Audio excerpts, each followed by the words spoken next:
Are you ready? Ready. All right, let's go. Kevin here, top 1 financial advisor and best-selling author. We are here to talk about the stock market. Today, I want to answer a very excellent question that I got from public. Yesterday, I put out a post that said, hey, ask me some questions and we can do some videos about it. So I took this one from Gasper, and I'll actually post the entire question here and kind of read along and give you my answer for it. So what is the case for retail investors? That's us, me and you, regular people. What's the case for retail investors to pick stocks instead of going with an index fund? We'll talk about what an index fund is.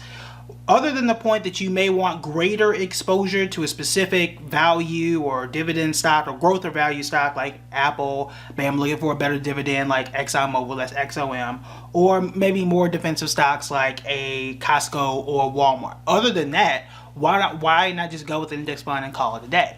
Now, for those that don't know, index funds, in case you're new, thank you for being here, like and subscribe. But for those that may be new, an index fund is, it is basically buying an entire neighborhood, right? It has the entire stock market as opposed to you just picking one house or one particular stock. They're generally safer than choosing one individual stock. You don't know what that one stock is going to do, but as a whole, I can go back to 1950s and say, look, the market on average is going to get me 7 to 10%, right? On average, not in every single year, but on average. And it is easy, really, really easy, inexpensive, relatively safe compared to individual stocks. I don't have to worry about it. I have the 500 largest companies in the case of stock symbol SPY, right? There are plenty of them out there, different ones. Not saying that's the best, it's the first one that comes to my mind.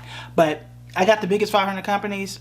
What else do I really need? Do I have to pick individual stocks, and even should I? There is a case, and a good strong case, that if you only invest in index funds, you are 100% totally fine. You don't need to do anything else. Most of my money, and I would say close to, it's got to be 70 to 80% of my total investments across the board, 401ks, IRAs, stuff on public, all that stuff, is 80% of that is in index funds. Now, the reason I personally do it is because if I am wrong about a stock, and I have been wrong before, it's not gonna hurt me, right? It's, hey, I was wrong about that one, I can switch it out and get something better, but 80% of my money is in an index fund, and I'm gonna be all right for the long term, right? So I still have my own money in index funds. However, I'm an individual investor. Why do I tend to gravitate more towards stocks? Well, we talk about it every day.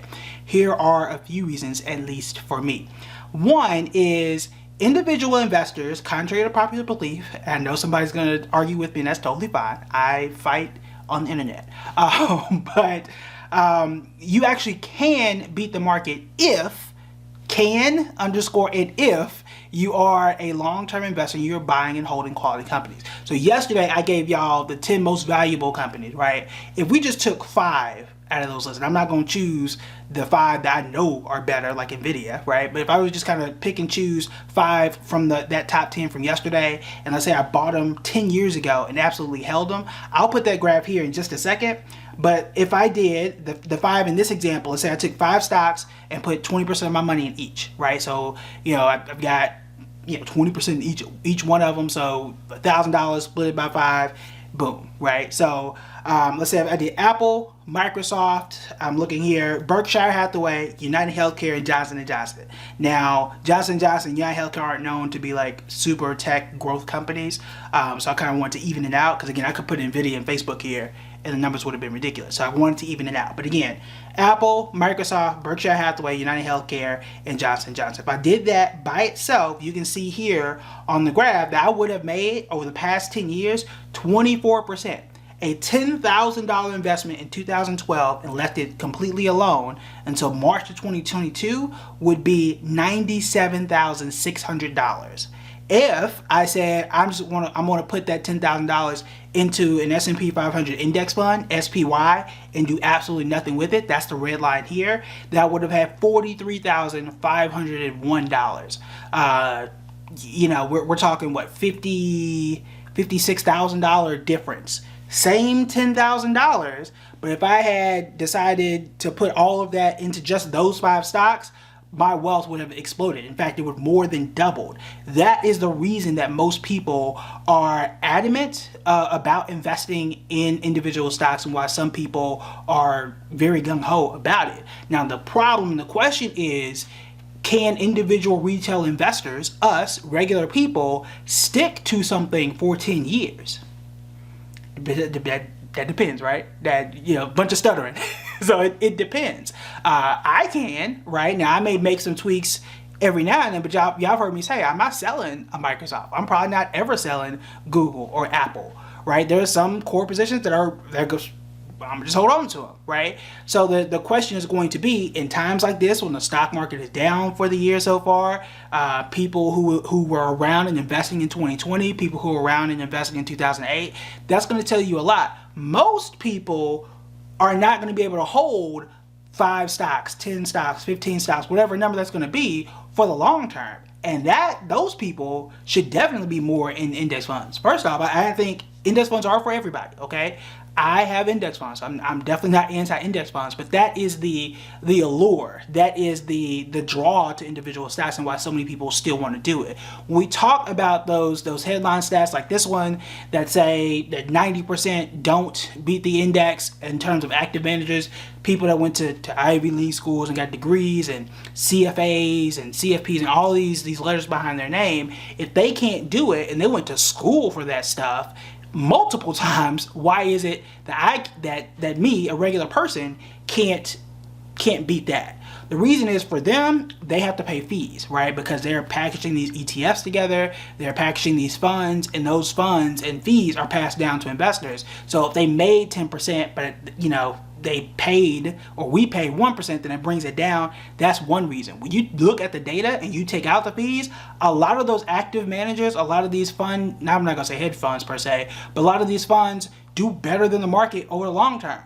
But I have to count that cost, right? And as a retail investor, I'm not saying that everybody is equipped to do this, okay? I'm not saying everybody is equipped to do this. However, if I could buy quality stocks like some of the ones that I just mentioned, and I could hold for the long term, and I'm not in here actively trading day in and day out, you might be able to beat the market.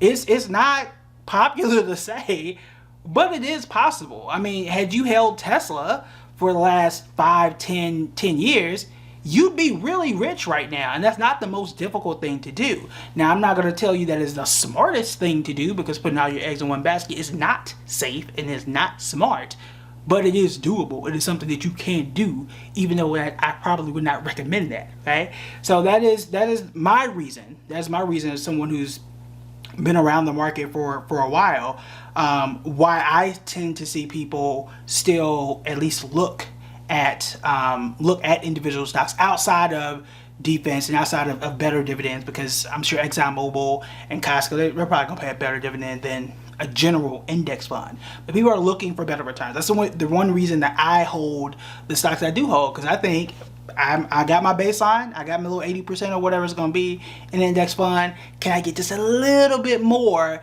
if I put more money into Google, if I put more money into Capital One, which is not doing well, if I put more money into a Target or something like that? That is my personal goal in doing that, and hopefully I can hold those for the long term.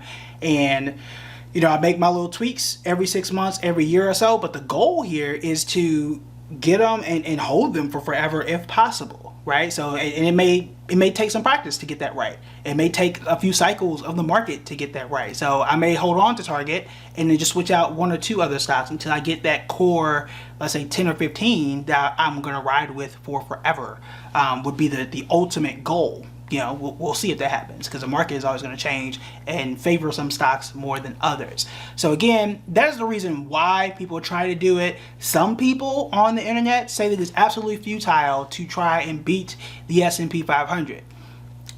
I'm not going to go that far, but I am here to tell you that the easiest, most successful route that you can repeat and has less stress and less homework and just the easiest path is index funds, okay? Like your 401k, you max that out every year, and you were to put as much money as you can in IRA and Roth or traditional, we can get into that, and just did straight index funds, maybe some bond funds here and there, and did nothing else, you're gonna be fine.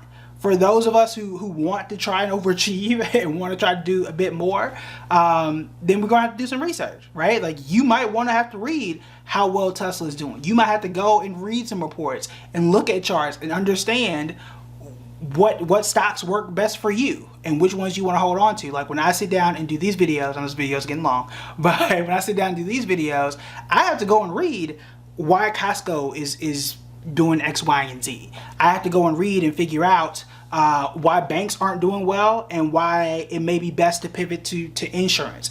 I gotta go and do all that. That costs time, that's effort, that may or may not be stress if you don't like doing all that kind of reading and research. And then I have to make those decisions. And if you are wrong, you're gonna pay for that, right? So there is a higher degree of risk. There's a higher degree of, a relative higher degree of difficulty.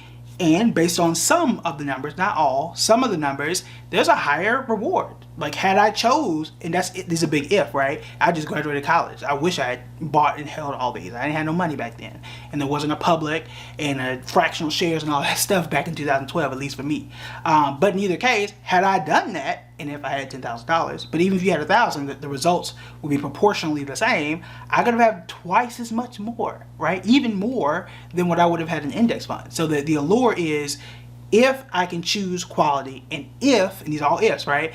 If I can choose quality, if I can hold for the long term, I can probably do a lot better than the S&P 500. So that is the reason why retail investors try to invest in individual stocks. That's my take on it.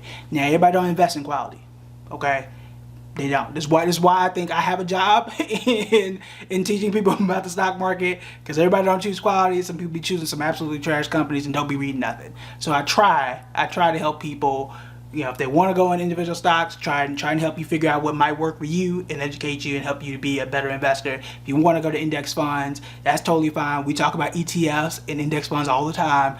I want to help you make the right decision there, because not everybody makes the best clean decision, because investing is new. Investing wasn't something for most of us that was taught in school, and it can be confusing, and there's always new stuff around the corner.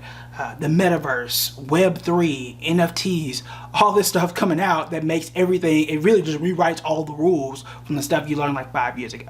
All right, that was a long answer, but I did want to give you my honest thoughts and opinions on it. Would love to hear your thoughts in the comments below. I'm really on the fence. I invest in index funds. I invest in individual stocks. You can do both.